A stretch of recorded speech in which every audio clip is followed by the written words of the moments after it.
Hay quienes solo descubren quién está realmente a su lado, cuando ya lo han perdido todo. Y hay padres que solo se dan cuenta de la traición, cuando ya es demasiado tarde. Fabián Quispe era un multimillonario boliviano. Temido por unos, admirado por otros. Un hombre que salió de la nada, construyó un imperio y creía tener todo bajo control, excepto a su propia familia.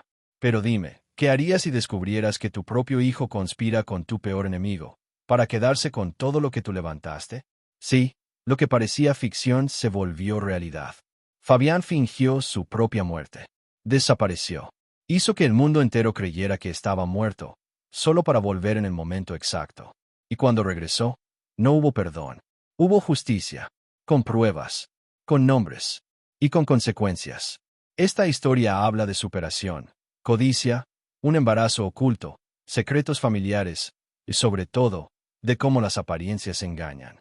Y si crees que ya lo has visto todo, espera hasta el último minuto. Porque el verdadero imperio de Fabián no se construyó con piedras preciosas, sino con la verdad. Fabián Quispe creció entre el viento helado y los cielos abiertos de Oruro, donde las calles de tierra y el olor a minas se mezclaban con la esperanza silenciosa de un pueblo luchador. Era un joven sencillo, de voz baja y manos curtidas, que desde temprano entendió el valor del esfuerzo. La vida dura no era novedad para él. Al contrario, casi parecía una herencia. Su hermano mayor, Salvador, era el orgullo de la familia, fuerte, casado con la bella y dulce Mabel, y dueño de un pequeño negocio local. Fabián lo admiraba, quizás demasiado. Y fue justamente ese demasiado lo que terminó volviéndose peligroso. Al principio era solo admiración, luego, curiosidad, y finalmente, pasión. Mabel no era solo hermosa, ella veía lo que nadie más veía en Fabián. Su inteligencia, su alma silenciosa y esa mirada suya, cargada de más preguntas que respuestas. Era como si ella pudiera escucharlo incluso cuando él no decía nada. Y eso, para un hombre acostumbrado a ser invisible, era irresistible. El amor entre ellos fue creciendo, tímido y escondido, como las flores que insisten en nacer en el desierto andino. Pero el amor verdadero no sabe quedarse callado por mucho tiempo. Las tardes se volvieron peligrosas, las miradas más largas, y las palabras, llenas de secretos. No había planes, ni valentía, solo deseo, hasta que una tarde de tormenta, Mabel le tocó la mano y murmuró: «Si esto está mal, ¿por qué se siente tan bien?». Y en ese instante, el mundo se derrumbó en silencio. Vivieron un amor oculto, marcado por la urgencia de quien sabe que en cualquier momento puede terminar. Pero lo que los separó no fue la culpa. Fue una mentira. Y no cualquier mentira. Fue una trampa planeada por alguien en quien jamás habrían sospechado. Celinda, la hermana mayor de Mabel. Celinda era todo lo contrario a Mabel. Fría, práctica, desconfiada. Notó en los ojos de su hermana un brillo distinto, y en Fabián, una inquietud que no supo disimular. Ató cabos y decidió actuar. Falsificó una carta. Imitó la letra de Mabel y dejó para Fabián un mensaje cruel. «No puedo seguir. Fue un error. No me busques». Fue como una puñalada directa al pecho. El joven, sin piso, sin respuestas y con el corazón hecho trizas, hizo lo único que sabía hacer: huyó. Se marchó de Oruro en plena noche, con apenas una mochila y el alma rota. Ni siquiera se despidió. Llegó a Potosí con el alma vacía. Los primeros meses fueron un infierno. Dormía en pensiones sucias, comía lo que encontraba y trabajaba como ayudante en un yacimiento. Era un mundo hostil, donde los hombres desaparecían y nadie preguntaba.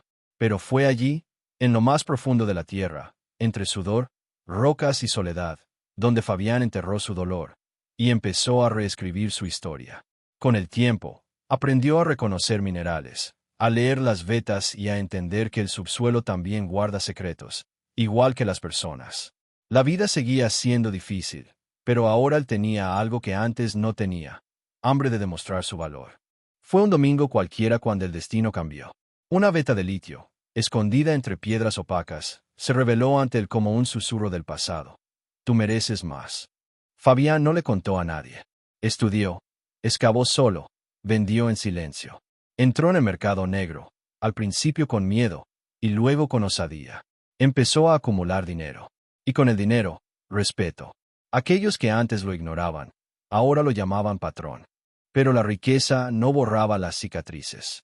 Seguían allí, En las noches en que soñaba con Mabel y despertaba con la sensación de que aún podía salvarla de algo. El ascenso de Fabián fue rápido, pero no sin heridas.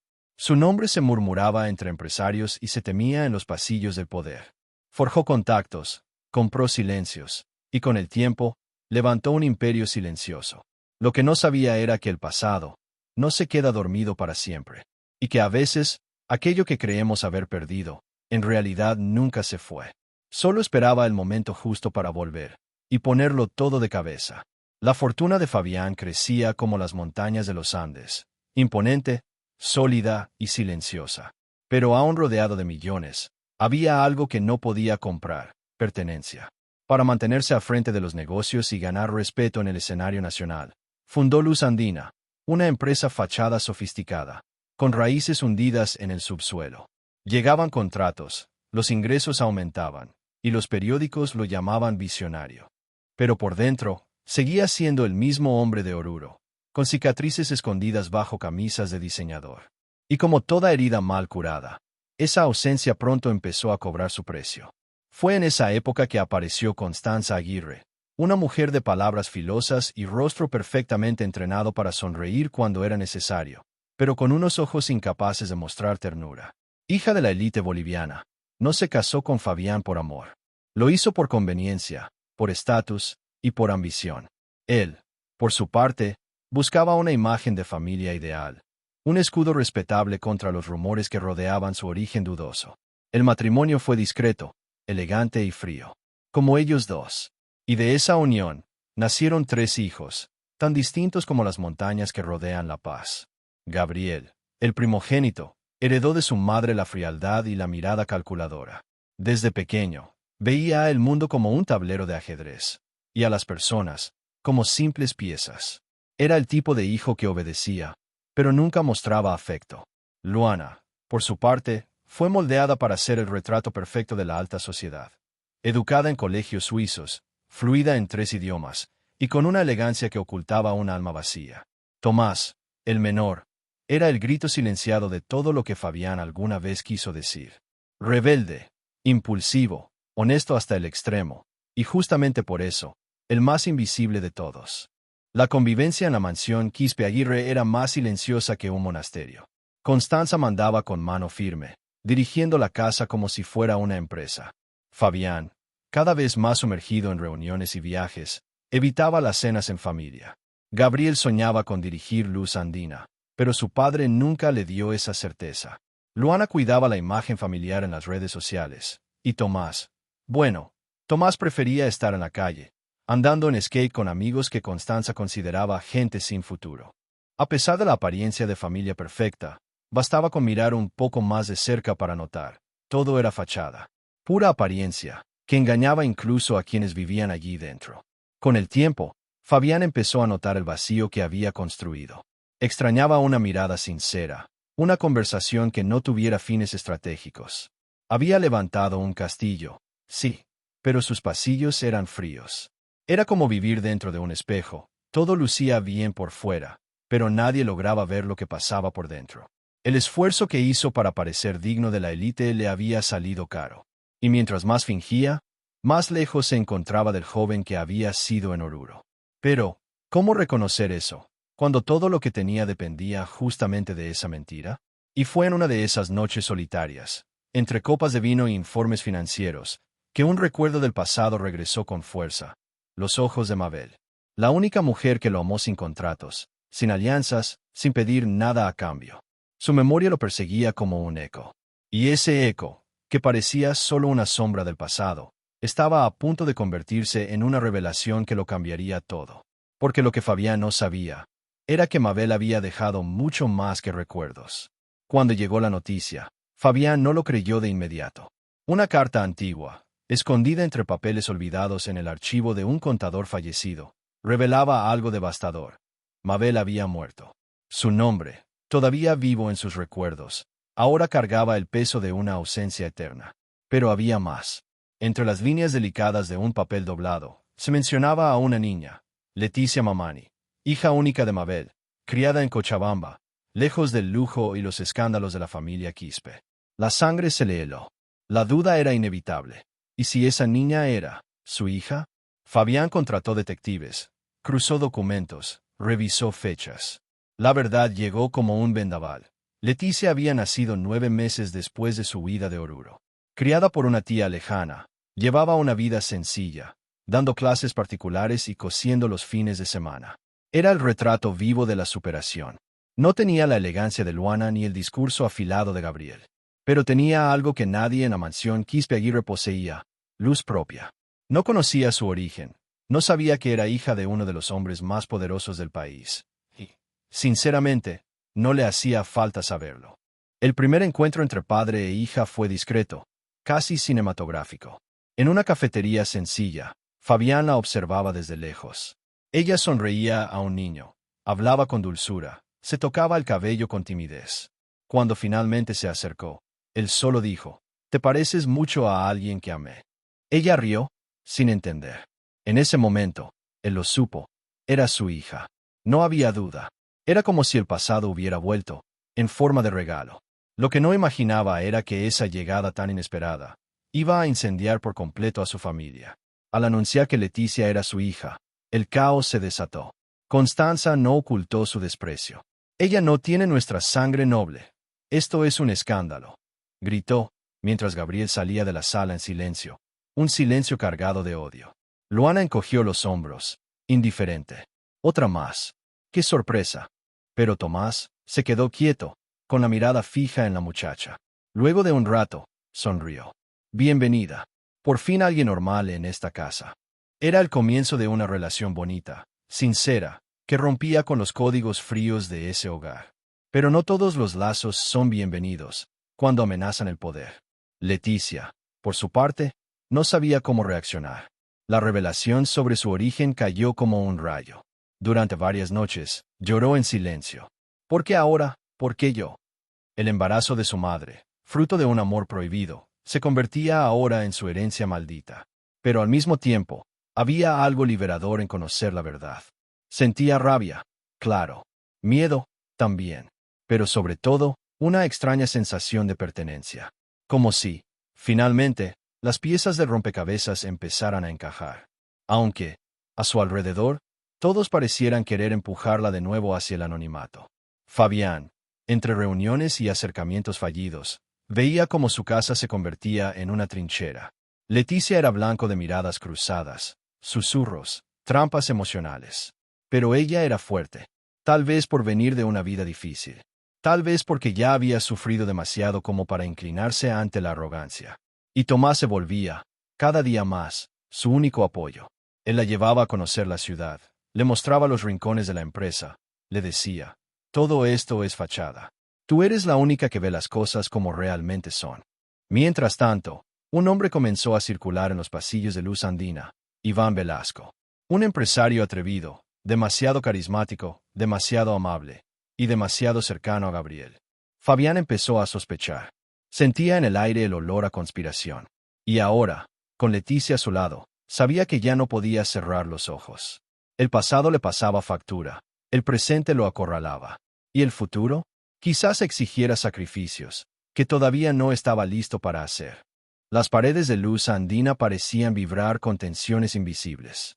Informes desaparecían, contratos eran saboteados, y los periódicos comenzaban a publicar titulares maliciosos: «Una fortuna manchada por la ilegalidad».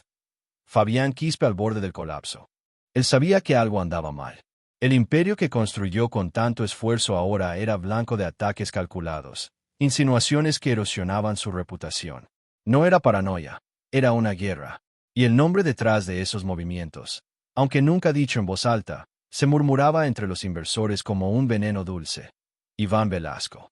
Iván era todo lo que Fabián despreciaba: encantador, falso, oportunista. Un hombre que usaba trajes impecables y sonrisas ensayadas como armas. Lo que más dolía no era verlo rodear a Luz Andina, sino descubrir, poco a poco, que Gabriel estaba de su lado. Su propio hijo. La traición salió a la luz gracias a un correo electrónico recuperado por un antiguo empleado leal. Allí estaban los planes: desestabilizar la empresa, vender parte del directorio a inversores externos, y tomar el control con respaldo legal de Velasco. Era cruel, era ambicioso, pero, sobre todo, Era personal. Fabián no dijo una sola palabra. Se tragó el dolor con el orgullo herido de un padre que amó mal. Porque hay algo peor que ser traicionado. Ser traicionado por aquel que criaste para ser tu sucesor. Durante muchas noches, repasó sus decisiones. ¿Habrá sido el hielo de Constanza lo que moldeó a Gabriel así? ¿O su propia ausencia en los años formativos? ¿Era su culpa? En el fondo, lo sabía. Criar hijos en un castillo de apariencias y silencios tiene un precio. Y él lo estaba pagando, con intereses. Leticia, que ya conocía los bastidores de la empresa, también notaba las miradas extrañas. Un día, en una reunión, preguntó con inocencia, ¿por qué todos aquí sonríen si el ambiente es de velorio? Fabián solo respondió, porque quien sonríe demasiado, esconde cuchillos. La frase quedó resonando dentro de ella.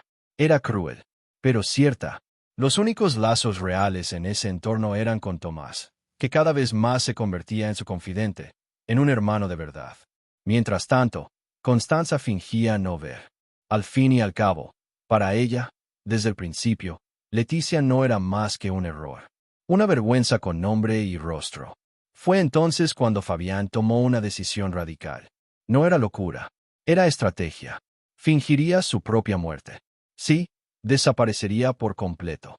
Le daría al mundo lo que esperaba, su retirada. Pero desde las sombras, seguiría cada movimiento. Necesitaba tiempo, silencio y respuestas. Con ayuda de un médico cómplice y un guardaespaldas fiel, montó una escena creíble. Un viaje por un tratamiento experimental. Un avión que nunca llegó. Y días después, un obituario seco en los periódicos. Fabián Quispe, visionario boliviano, muere en trágico accidente. La conmoción fue generalizada. Los medios se dividían entre homenajes y acusaciones. Gabriel asumió temporalmente como CEO, con Iván siempre a su lado. La empresa parecía continuar, pero Leticia, a diferencia de los demás, no lloró, sospechaba de algo. Una noche, encontró un papel sujeto al espejo de su habitación. En él, solo 3 palabras: observa. En silencio. Era la letra de Fabián. Su corazón se aceleró. Él estaba vivo. Y si seguía vivo, entonces todo aún podía cambiar. Desde las sombras de la paz, Fabián se convertía en otro hombre.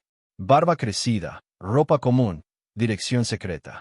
Pero sus ojos estaban más despiertos que nunca. Y allí, entre archivos robados, escuchas clandestinas y recuerdos que aún dolían, comenzó a planear su contraataque. Porque no solo estaba en juego una empresa, estaba en juego su historia, su honor, su hija, y el último capítulo aún no se había escrito. El salón de luz andina estaba lleno. Cámaras, periodistas, accionistas y representantes internacionales esperaban con ansiedad la ceremonia de toma de posesión de Gabriel Quispe como nuevo CEO de la empresa.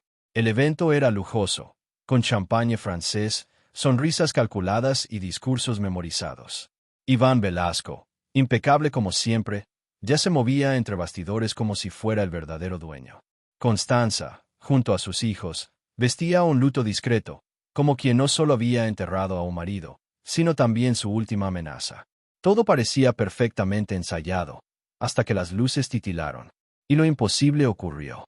Fabián entró por la puerta principal, solo, sin escolta, sin espectáculo, solo con la postura de quien ya no le debe nada a nadie. Un silencio mortal se apoderó del lugar. El tiempo se congeló. Gabriel palideció. Constanza se llevó la mano al pecho. «Pero, estás muerto», susurró alguien. Fabián subió al escenario y, con voz firme, dijo: «Muerto estaba mi juicio, por confiar en quienes solo ven cifras en sus propios hijos». Los flashes explotaron. La verdad comenzaba a salir de las sombras. Los minutos siguientes fueron todo un espectáculo. Fabián, con documentos en mano, presentó grabaciones, correos y extractos bancarios que revelaban la trama armada por Gabriel y Iván. El público, atónito, presenció la caída del hijo que prometía continuidad. Gabriel intentó negar. Lloró, rogó: «Papá, fue un error. Yo solo quería demostrar que soy capaz». Pero ya era demasiado tarde. La avaricia había cavado su propia tumba. Y cuando intentó huir por la salida trasera, ya era tarde. Agentes federales lo esperaban. Esposas. Cámaras. Vergüenza nacional. Constanza, paralizada, no intentó defenderlo. Por primera vez en años, guardó silencio. Luana simplemente tomó su celular y empezó a escribir.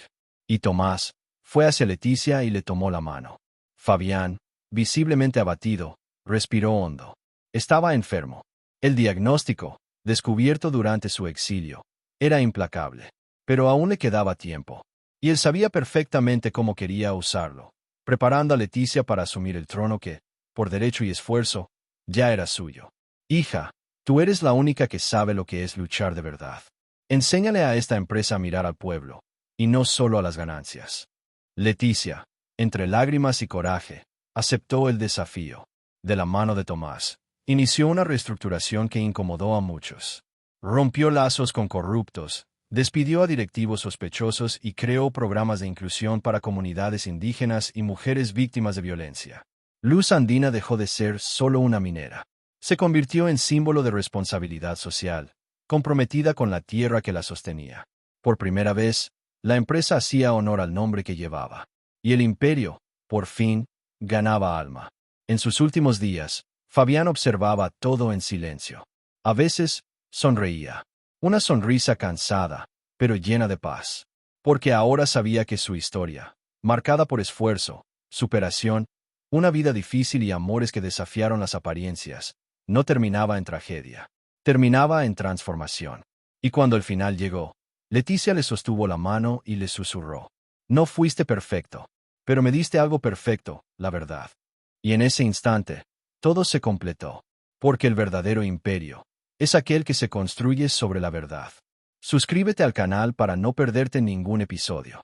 Activa la campanita para recibir nuevas historias cada día.